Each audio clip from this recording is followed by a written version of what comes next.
To us. Well, and then I wasn't sure what was going on. Yeah, it's just easier if I mute myself. We'll go ahead and call the June 7th school board meeting of Monticello School District to order. And we will note that board member Jeff Hagley is not here tonight. If you will please rise for the Pledge of Allegiance. Allegiance to the flag of the United States of America and to the republic for which it stands, one nation, under God, indivisible, with liberty and justice for all. Thank you. At this time, I'll call for an approval of the agenda. So moved. Seconded, this is Kathy. Motion made by Melissa, seconded by Kathy. All those in favor say aye. Aye. Aye. All those opposed say nay. Motion passes 5-0. And then I am not aware of any citizens' comments for tonight. Onto the consent agenda. Board members would have received the information in their board packet. If there's anything that you want to discuss or have questions on, now would be the time. Otherwise, I can call for a motion to approve the consent agenda. So moved. Second, Candy. Motion made by Melissa, seconded by Candy. All those in favor say aye. Aye. All those opposed say nay. Motion passes 5-0. On to our innovation and leadership with our student representatives.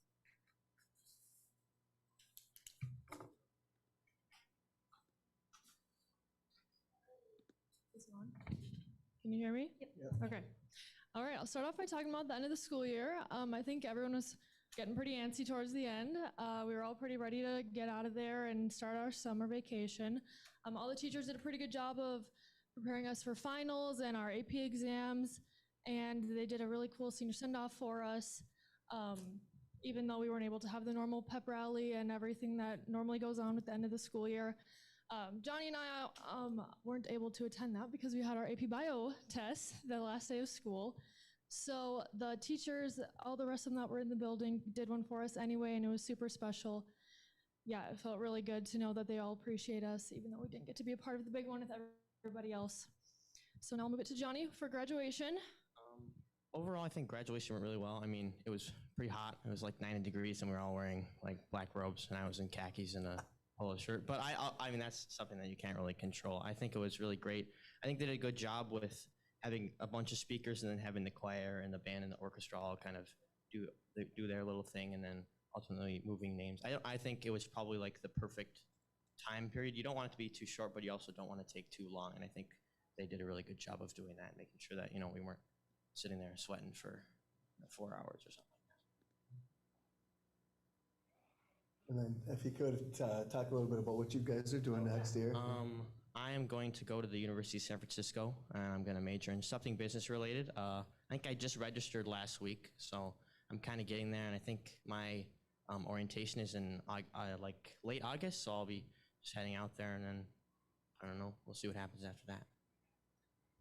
I will be attending the University of North Dakota to major in nursing. I'm super excited. I have my orientation on Thursday.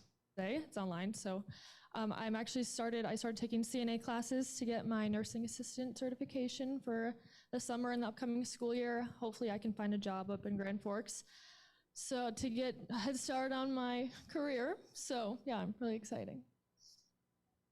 Well, I'd just like to open it up here, but we want to celebrate you two today. And I'd like to start that I've gotten the opportunity, being here 16 years, to be able to see a lot of student representatives.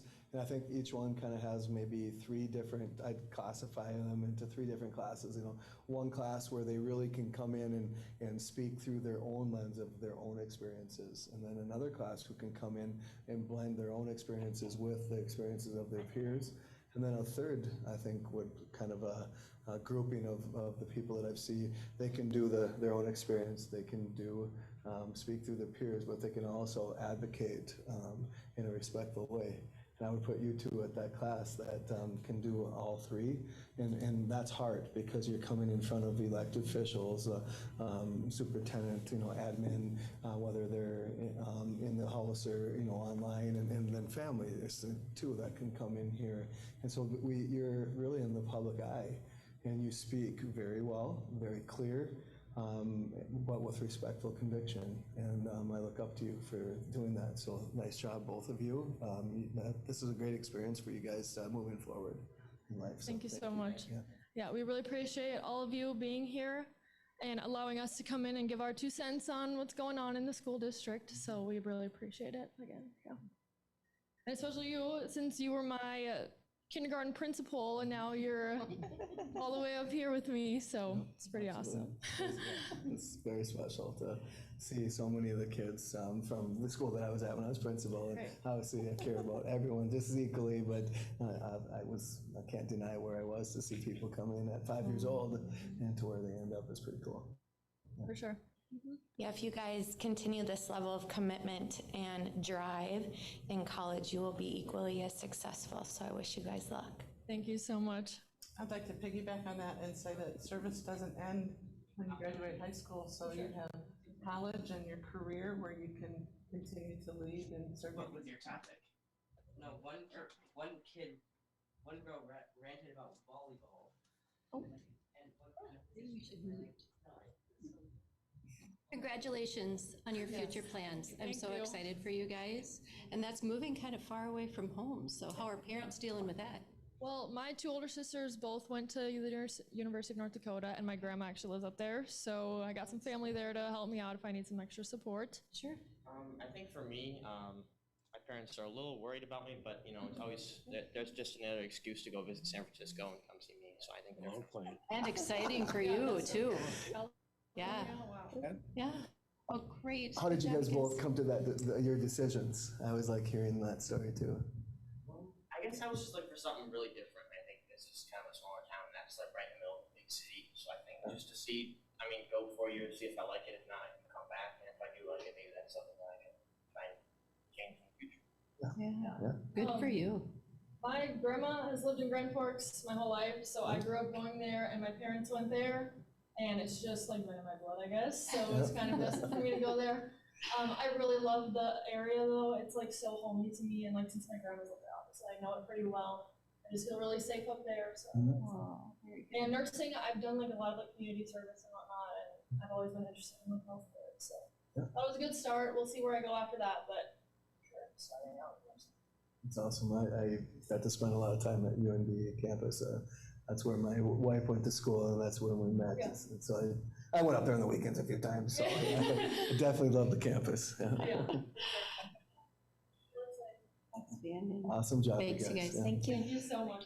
There's a gift from Yeah. us and the board, and then some cupcakes. Choose your favorite flavor. Here's what we learned how to do this. We can make you stay around until the end, and that's good. You can do that.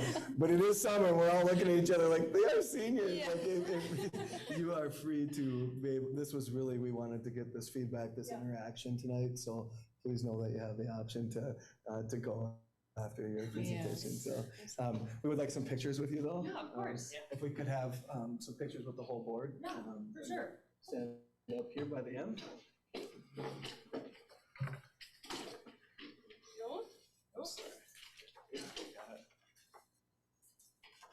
We'll put that maybe in the middle. Middle, Yeah. that's all right. We might have to put a few shorter people in front maybe, or is this We gonna be did good? good there, Are we yeah. good? Well, guys, I'm sorry. The M's gonna be tough, so the windows are really bad. Okay. Okay. Over in the corner. Okay. We'll cover up the 1970. Yeah, never feel short until they're This will be a good before and after picture for the workout. I'll keep Let's do going. just a little bit more.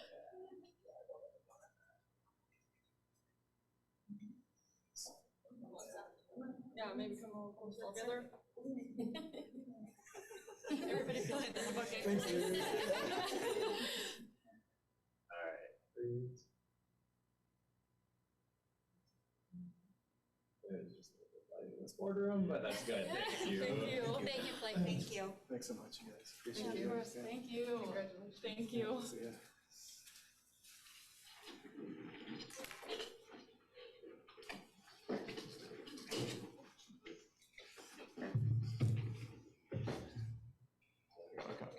leave without it. Can't take all. Should at least just take like a pack each. Yeah. You got it. Thank you. Yeah. Enjoy your summer. Have a good summer, guys. Now we can move on to our collaborative connections, and we have a resolution for acceptance of gifts. All right. Lo and behold, we have two more gifts coming in for our fishing league. And the first one is Maylee Vasoli, $800 for the swim team. So she does this every year. And then Danny Burkholder, Outdoor Authority, $500 for the Monty fishing team. So two separate ones, one for the boys swim team and one for the Monty fishing club. Is awesome. Do we have somebody available to read the resolution? Therefore, be it resolved by the Monticello School Board, 882, to gratefully accept the following donations. From Maylee Vesoli, $800 for the Monticello Boys Swim Team, and then Diane Burkholder Outdoor Authority, $500 for the Monticello Fishing Team. Second. Resolution read by Candace, seconded by Melissa. All those in favor say aye. Aye. All those opposed, same sign. Resolution passes 5-0. And now on to our budget approval with Tina Burkholder.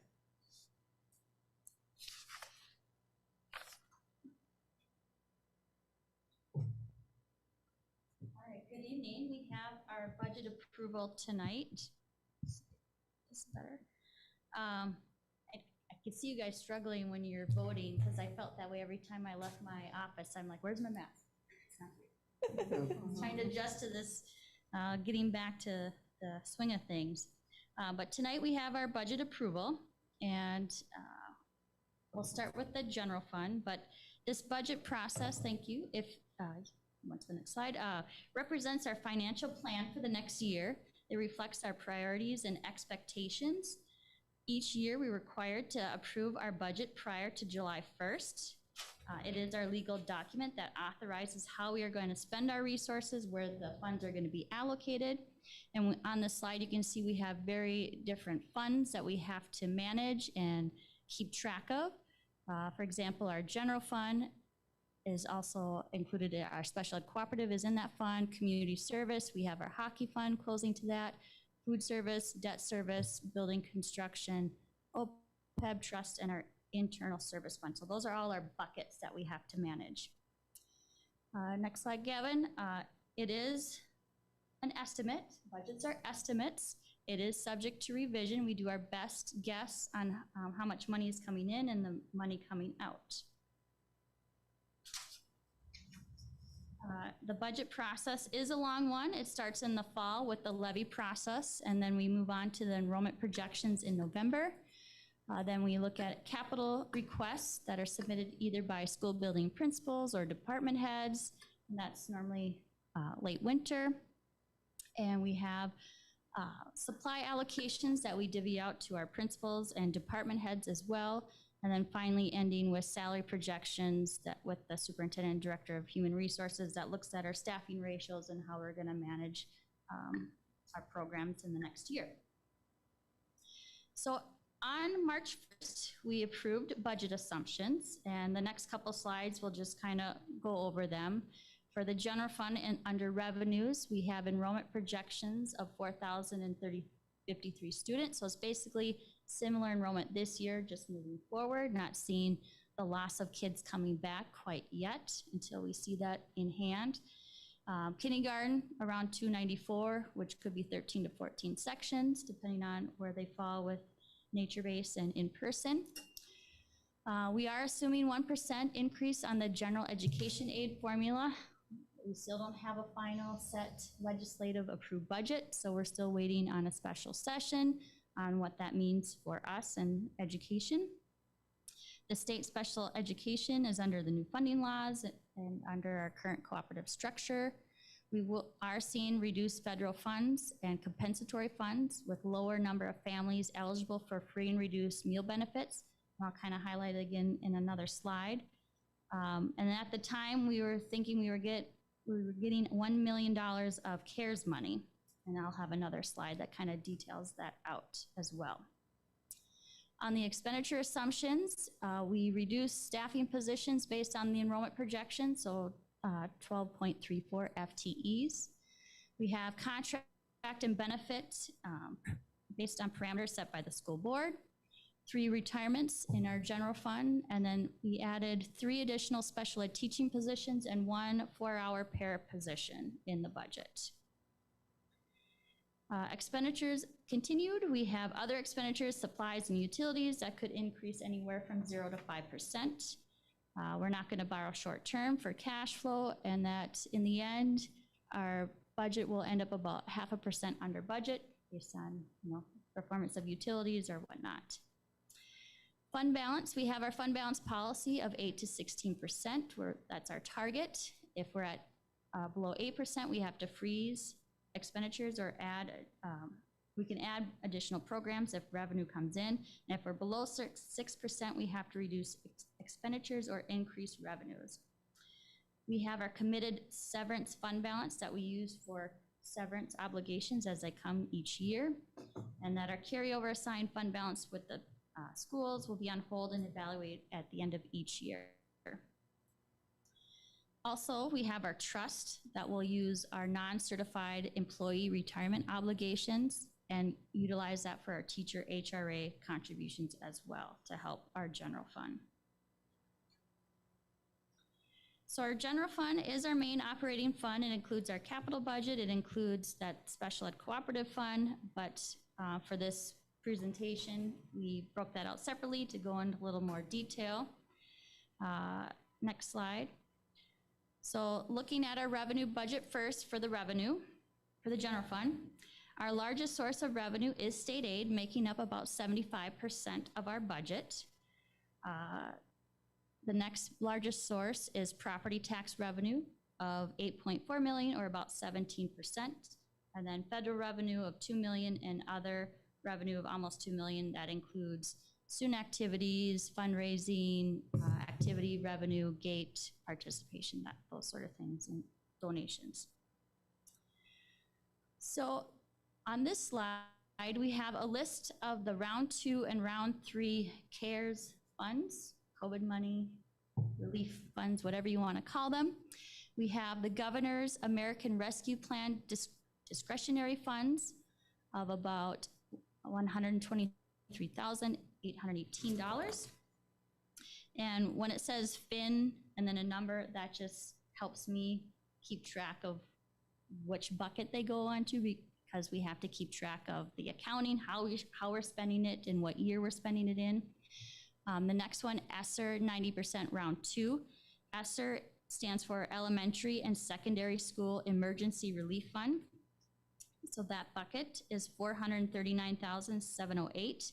Initially, we thought that bucket was $1 million. That was the estimate the state handed out to us on their first round of those funds. After they went back and used current year free and reduced numbers, that dropped to $439,000. So you can see how important it is to make sure families are completing those applications and getting awarded those benefits if they apply. For ESSER 90% round 3, we received $790,017.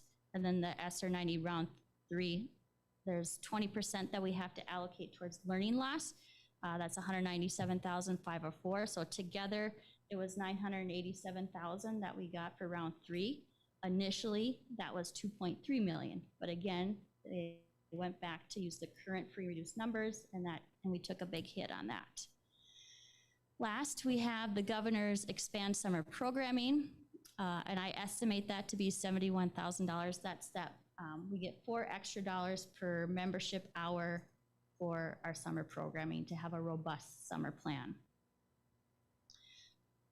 So on the expense side, our expense budget is based on assumptions, like I said, totaling $50.3 million. 80% of our budget is salaries and benefits. Next, we have purchasing services of 6.7 million or 13%, and supplies at 2.2 million or about 4%. And so the next slide has the items that we allocated under CARES funds for now. These are just placeholders. We're still getting feedback. We already solicited feedback or input from our administrators, some employee focus groups, and after this presentation tonight, we'll see if there's any public feedback as well to what we are suggesting. And we looked at the needs and how we can maintain existing programs. And so this list is kind of what was arrived at. Nature-based dean, remember hearing from our nature-based staff on not having a point person to go to, keeping our nature-based non-certified staff, our elementary technology integrationist, 2 elementary behavioral interventionists, that 3rd nurse that helps with Eastview and our nature base, human resource specialists, 3 online teachers, online platform, technology AV specialists, district literacy specialist, up to 5 seasonal teaching staff, and then also looking at our summer school enhancements by paying for transportation, health services, and increasing that teacher pay to $45. We're in contract, it was normally $30. So trying to attract people to have that robust summer program this year. So what does that mean for our general fund? We're planning on starting the school year at 7 million fund balance, 48.7 million of revenue coming in, 50.3 million expenditures coming out. So deficit spending 1.6 million, ending the year about 5.2 million. Some of that deficit spending was planned with our assigned and committed fund balances, using our committed severance to pay retiree obligations. Our long-term facility maintenance plan, our building construction fund has been used or will be used at the end of this year. So now we're switching to use our general fund long-term facility maintenance funds for that. Our forecast had us ending the year about 6%, but we'll probably end next year about 4% with the additional retirees that we have. That'll increase our retiree obligations, and that levy will be delayed a year. Our transportation budget is back to normal with routes and trips. I mentioned the higher retirees, and then we had less Title I and compensatory revenue, and then the 3 additional special ed staff to kind of cause that difference. And so what does that mean for our different categories of fund balance? So on this slide is our restricted reserve fund balances. So you can see that second line, long-term facility maintenance, we're spending down that fund balance of 1.9 million down to 1.5 based on the projects coming from that pot of money. Next slide, we have our assigned and committed fund balance. So our carryover, scoreboard, and severance, you can see the severance dropping down from 689,000 to 535,000. And then finally, the unassigned fund balance going from 3.4 million down to 2 million is kind of my estimated guess. Any questions on the general fund before I move on to the special ed co-op? Okay. So next we have the special ed cooperative budget, which closes to our general fund, like I mentioned. The co-op is purchasing staff from Monticello, so the revenue coming in is to pay for that staff. Basically, local dollars from the co-op and federal flow-through money to pay for that staff. And then on the expense side, it's mainly salaries and benefits of the purchased staff on the next slide, and then possibly some purchases when they utilize our purchasing card program. This budget is a budget neutral fund where the revenues coming in matches the expenses coming out. I mean, they're basically just reimbursing us for the staff and the supplies that they purchase. Any question on the special ed cooperative? So the other funds we already looked at, I'm not sure if you want to go into them, but I highlighted the fund balance slide on each of them. The food service fund had basically almost a break-even fund. If you want to go to the next slide, Gavin. Meals are free. It will be operating under the seamless summer option. So we'll get more guidance on what that means, but meals will be free for our students next year. So basically a break-even fund. Next, we have our community service fund. We're predicting a somewhat normal year with normal community ed programming, childcare, preschool, hoping to increase the fund balance of $105,000 to end the year at $493,000. Next, our hockey program, another break-even fund where the revenues tend to match our expenditures, and if there's a deficit, the Monticello Youth Hockey Association covers that deficit, and if there's a surplus, we split that surplus 50-50. Our other funds, building construction, we won't have any activity there, so there, next slide, Gavin, there was zeros on that front. Next, we have our debt service fund, which is our mortgage account, where basically property tax money coming in is paying for the bond interest, principal and interest payments. So basically a break-even fund there. And then next we have our internal service fund, which is our dental self-insurance fund. So we collect premiums either from the district or the employees, and it's basically the claims expenditures coming out. So hoping to add a little bit to that fund balance there, ending the year about $319,000. And then the last fund is our OPEB trust fund, our other post-employment trust fund. Basically recognizes all the retiree obligations coming in, whether they're certified or non-certified, and the payments coming out are being recognized, but basically using that money, that trust, for the non-certified retirement obligations in the HRA. So spending down that trust about $200,000 next year. So that's all the funds. Again, asking for approval tonight, as we have to have an approved budget by July 1st, and there are no more meetings. So. You know, one thing that like came to my mind as you were presenting, I hadn't thought of this yet. I know that we have some discussions, both you and I, or at the subcommittee level. Like it says, there aren't big construction projects going this year, but there's always construction. We just have to remember that it's coming out of capital. Yep. And or the other department that I've seen do construction and hopes to do construction this year would be the activities department. From time to time has done projects, and then we try clearly identify that it's not out of the general budget, or with signs and stuff like we did with like the baseball pavilion. Was that like 2 years ago? Because a lot of times when you see like it's hard for, I think, sometimes the public to understand that while this is our general budget here, there are still other funds that that Tina talked about here that may be doing some construction. So capital would be one, and then potentially activities department. And our long-term facility maintenance. So our long-term facility maintenance prevents deterioration and further erosion. So our roof project will use the remaining construction funds this year, and then our general fund long-term facility maintenance revenue there. So just to review, we had two bonds that kind of helped us do a lot of those long-term projects early on with the referendum, but then that gets paid over 15 years. So some of our long-term facility maintenance pays for that bond, and then the new money coming in helps us with the smaller projects, like the roofs and our parking lots and lighting projects, so.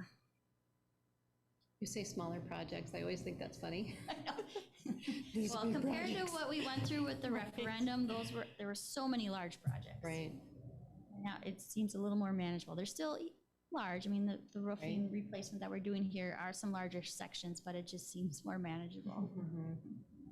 Tina, I have 2 questions. You were talking about the funding was based on, they went off of the free and reduced numbers, so they didn't use the previous year. They used this year when we were given free food, so a lot of families probably didn't apply. Yes. Okay. So when they did that first estimate to school districts, they based it on prior year. Okay. And so some So it would schools behoove saw. us to make sure, even though it's free this year, to make sure our families are filling it out. Yep, so we're working on our letter to families to talk about other benefits, if you qualify for free and reduced benefits. You know, community center benefits, Excel benefits, you know, with the energy, different energy companies. So we're trying to Encourage entice them. people, encourage people to why it's important to fill That's, those. that's good. And then my other question was, the items that were allocated under the CARES Act, that you had the list of items, will those be ongoing expenses going into further years? That's something that we should consider, like those expenses then won't disappear, I'm assuming, after this year. Correct. I mean, what other schools have talked about, and we all know there's this fiscal cliff coming. You know, all these funds were one-time money, and we're using them to either plug holes or to help existing programs. And once those monies go away, schools will have a different reality that we're going to have to adjust to if we don't get money from the state or elsewhere. And I've even heard presentations where education has to shift, where we need to reallocate resources. So maybe we're not going to do X anymore, we're going to stick with Y. So we just have to prioritize each year based on the money coming in of what's important to us. And any update on what we're going to, when we're going to know the numbers from the state? No, they were hoping that, I think last week they were meeting, but I think there's a battle with the governor and his emergency powers and trying to come to some agreement. And unfortunately, the legislative budget is tied to everything. Right. Last bargaining chip. So They meet on the 14th, right? I think so. Yeah, because I'm on vacation. But I'll still. Well, enjoy your Keep an eye out. vacation. Yeah. Any other questions? Good questions. Thank you for all the work you do and how well you present it to us. Well, it's an action item. Do you have a motion to approve the budget as presented? So moved. We need to read the resolution? Is there a resolution or just a motion? There's just a motion. I don't have a resolution. Second. Motion made by Melissa, seconded by Candy. All those in favor say aye. Aye.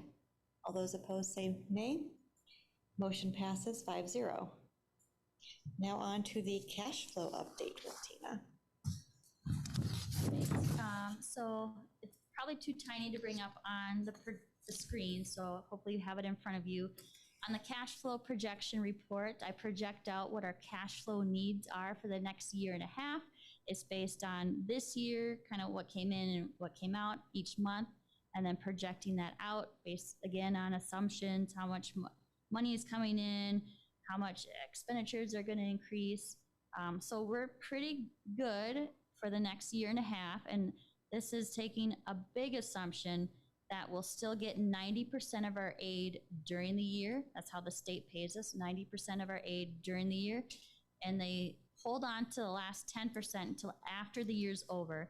They want to make sure the student counts are all right, so they can either clean up, give back, give us money back, type of thing, once the year's over. If they've gone down to as low as 65% during the year, so even if they go down to 80% during the year, 20% after the year, this will have a much different picture, and we will have to borrow, because by March, February, March is where we hit a low point with cash flow. So we would need to borrow short term if they would drop that metering payment to us as low as 80%. So sending this to Ellers, our financial advisors, just for them to confirm what I'm seeing as well. And then we'll just keep an eye out to see if the state changes how they pay school districts in that final legislative budget approval, and go from there. So I may have to bring this back in July. I might not. And this is assuming a 2% increase? 1%. 1% for 21-22 and 2% for 22-23.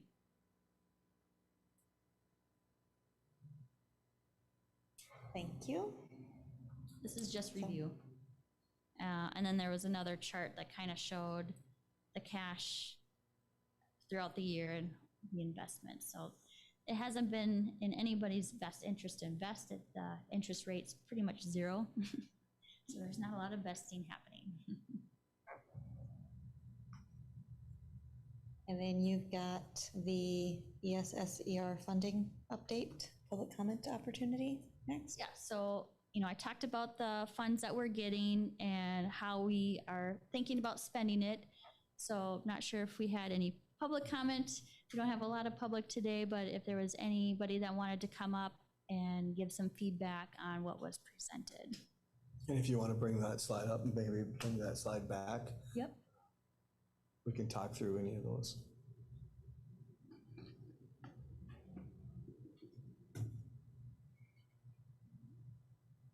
Lazinski family. Yep, that one. We'll definitely take your public opinion. Where was that posted, that particular slide, was that back in? It's in that budget approval one? Yeah. It's the I link. think slide 14, Gavin, if I'm counting correctly. There we go.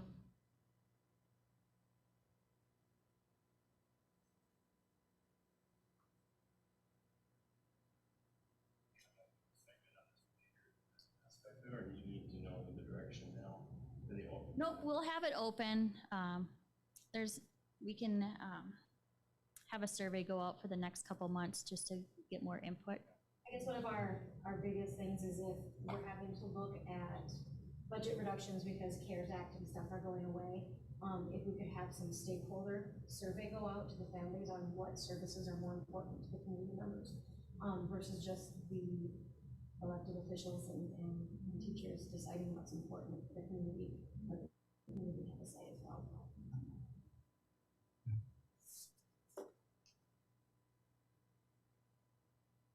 Yes, To we are. Baker Tilly, yeah. What's that? We could even add that to the Baker Tilly one, because we have the rights to use that one with other stakeholder groups. And we Yeah. talked about possibly doing a separate small one to cover some of the specific. Yeah. Look at it this week. Yep, no, appreciate that. That's good. Then I think we're done with the Tina show for the night. All right, thank you. Thank We will you. have this as an agenda item again, though, yep, throughout the summer, yep. And now we're on to the second reading of policies. Mr. Olson? All right, we're bringing forth policy 420, communicable diseases and accidental exposure. For its second reading, the policy committee has had an opportunity to work on this policy as we brought it to first reading as well. So bringing it forward here tonight to see if anybody has any last minute questions. Dr. Wilson worked on this one quite extensively, so she's here to answer any questions that somebody might have. I guess just as a reminder, the purpose of this one is, just the students and staff of the school district be able to attend the schools of the district without becoming infected with serious communicable or infectious diseases. Requires that the school board adopt measures effectively responding to health concerns, respecting the rights of all students, employees, and contractors, including those who are so affected.